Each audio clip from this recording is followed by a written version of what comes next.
Okay, so one of the things we were talking about is that a lot of times before we start taking action, we like to run it by a committee or a group of friends. And I like to talk about the difference between a committee versus an individual. So committees are very good at cleaning up a project, at improving it, at making it better.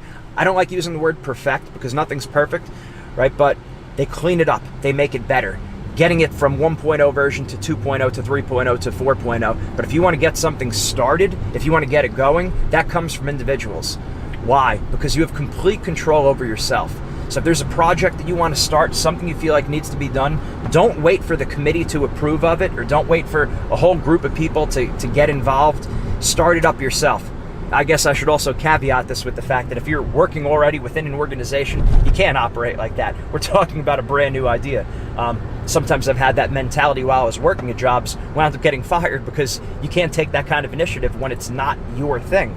But many times, whether it was related to Z Fanatical Fitness, our first business, whether it was related to Wrestlingmindset and Winning Mindset in general, the parent company, Spiritual Strength, our ministry, there were several times I delayed, I postponed, and I was waiting for other people to approve or other people to get involved in the process, and I just realized that's a non-starter. It takes too long and it doesn't get going. But if you could put something together yourself, if the individual takes initiative, starts working, gets cracking on it, then it's a lot easier to hand it to a friend or hand it to a committee, and they make it better. They clean it up. They perfect it, so to speak.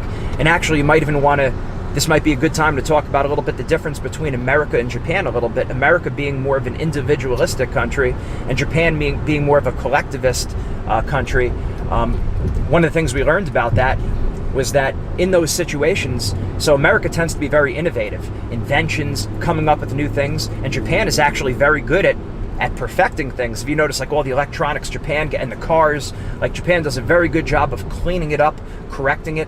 But I remember my dad saying when he worked for a Japanese company that it always took a lot of time for a decision to be made and for things to get started, because they had to run it up against the hierarchy, and then this hierarchy to kick it up to the next hierarchy. It was a slower process rather than in America, where individuals kick things off and get things moving, and decisions get made very quickly.